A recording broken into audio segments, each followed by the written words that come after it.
what is the origin story behind coffee and the Yeah. commercialization of coffee? And my grandmother, we had Folgers at her Hmm. house. The take a little whatever teaspoon, tablespoon. I don't Yeah. even know what she did.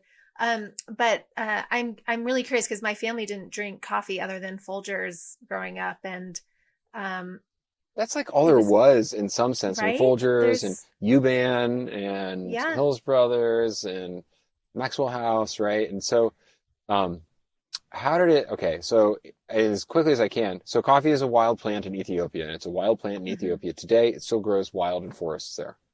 Okay, and in long time ago, nobody's exactly sure when, but well over 1,000 years ago, we all think the Ethiopians figured out that this strange little berry, what you had to do was you had to remove the skin and the pulp, which is sweet and fruity and kind of tastes neat, and get to the seed at the inside.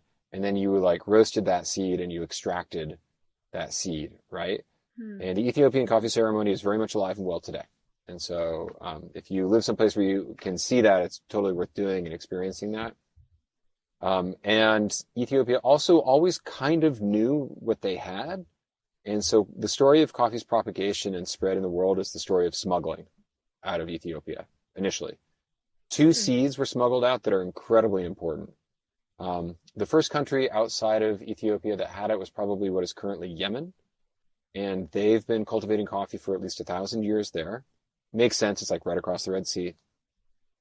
Uh, and then from there, the Dutch took it to Oceania, and that bean was the progenitor of what we now know as Typica, which is one of the two major genetic strains of Arabica, which is like the yummy species. Hmm. The other one was Bourbon, which was smuggled out and then to the island of Reunion, which was then called the island of Bourbon, and from there to the Americas. And those two seeds form the basis, like the genetic basis for most of the coffee that's grown, most of the Arabica coffee that's grown in the world today, which is crazy. It's so nuts Whoa. that Yeah. it's a very narrow genetic base for coffee. And one of the reasons that I tend to think that like there are a lot of people who are sort of prognosticators of doom around coffee. And I'm like, well, we've done pretty well for a genetic base of two plants. Like Absolutely. things, That's who pretty knows what funny. else is Yep. possible? And the wild stock is still there. The wild diversity is still there, right? So there's a lot Hmm. left to be done in terms of, and I'm not talking about GMO here. Like we're talking about Hmm. like Mendel crosses. Like a lot of work left to be done in coming up with coffee strains that are appropriate for today's world.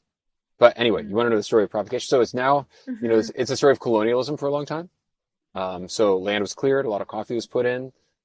Coffee was something that it turns out people really liked in Europe and in North America, and very bloody history at that time.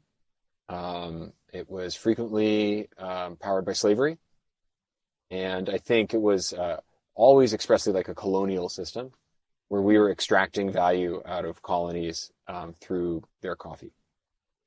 And that really sets the stage for like what has happened up through today. Like I often refer to the international coffee system as a post-colonial system where, I can buy coffee at $4 a pound maybe and can make my money here in the US. And Hmm. coffee farmers are a much tougher place economically. The risks and rewards are never shared equitably. Something else we think about a lot at Bellwether. Hmm. I Um, was reading an article, I think it was in the New York Times about that, which was some of the stats around this was really yeah, jarring. yes. Um, Yes, I think that but we're leapfrogging over a bunch of stuff here. So if you want to know about the mhm. history of consumption in the U.S., you asked about Folgers and Yeah. stuff like Yeah. Go that. back to the consumption. So, how did Folgers and Maxwell and all those companies start? And then what was that pivot into where we are today?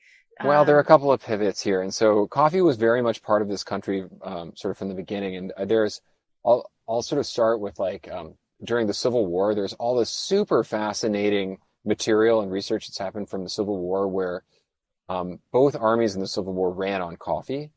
And when soldiers wrote home to complain to their loved ones about conditions as a soldier, like the soldier's life, the number one thing that they mhm. would complain about is if they ran out of coffee.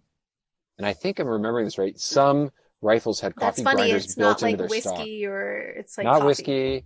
I mean, these are people that didn't have proper It's like, clothing, right? yeah, But it was, it's and when true. they Like no didn't have shoes. coffee, they would roast any other root, chicory or Mm, anything else, try and approximate coffee, right? Coffee consumption is very much part and parcel of this country, right? And it used to be common that green coffee, unroasted coffee, would be roasted locally, right? And so you think about something like Maxwell House. To take Maxwell House as an example, Maxwell House was a hotel in Tennessee, I think. Somebody will correct me out there. I can't remember. Somewhere in the Southeast. It was a hotel that was known for great coffee, right? And that was just like the thing. It was a very fractured and diverse landscape of people roasting coffee. And then another war happened, World War I. And World War I drove forward a lot of advances in food preservation, canning and drying and things like that. And it was the advent of pre-ground coffee, because again, coffee, when Americans go to war, they bring their coffee with them.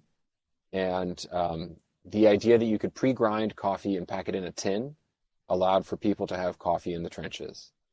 And it is those advances that then ushered in what we might want to call like the first wave of coffee, if you will, right? People talk about waves in coffee. It's a little bit simplistic, but then coffee became like a mass product in the form that maybe you and I grew up with, cans on shelves, right? And then there was a lot of consolidation, and the race was to the bottom on cost. And people wanted to make the cheapest and most convenient coffee, and a lot of the concerns about quality were kind of left in the rearview mirror, right? And that whole wave, kind of like, then there's like freeze-dried coffee is developed, right? So now there's instant coffee. Yeah. And that was all the way through my upbringing, right? And this little, like I told you about the Runcible Spoon, it was founded in 1976. They started roasting their own coffee in 1976, and I think that was seen as an absurd idea at the time, right? It's the same time. Especially when you have like the instant like crystals, or maybe that was after. Yeah. But why would you do that? This is so easy. It tastes fine. But it's the same time that like Fritz Maytag was starting to like brew beer and was thinking about making Anchor Steam, and that the team at Sierra Nevada was getting started, and the team at Samuel Adams was like, they were all home brewers. That was illegal at the time, by the way. In the Carter administration, a law was passed that made home brewing legal, beer. And these people who had been craft brewing, like they founded these companies. And it kind of happens that way with coffee too, right? But not as broadly. There is one very important dissident that like powers the rest of coffee. And that's a guy named Alfred Pete, that Pete's is named after. That's still his company. Okay. And Alfred Pete was a famously grumpy Dutch guy who lived in Berkeley, California, where I am right now. And he didn't really like hippies, but hippies liked him. And what they liked was that he roasted his own coffee. He had been trained to roast in Europe. And so he roasted his coffee very dark, and he roasted it fresh. And that was sort of like novel, right? And he just kind of did his thing. He had some wholesale clients in Seattle, and he got really sick of having to deal with them. He was like an amazing curmudgeon.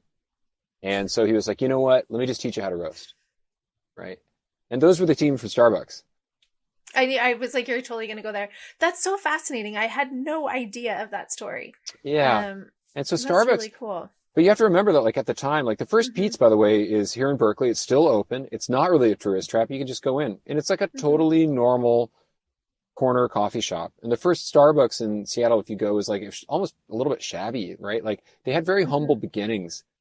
And, nobody understood what espresso was in the United States at that time, right? And so all the way through the 80s, like I talked to people who were active at that time, and they'd have to go around and sell espresso machines as cappuccino machines, because nobody knew what espresso was, right? And nobody knew what a cafe latte was. They'd maybe heard of a cappuccino, right? But it's like in this time period where the first espresso machines are really landing and making a splash in like San Francisco, in the East Bay and stuff like that.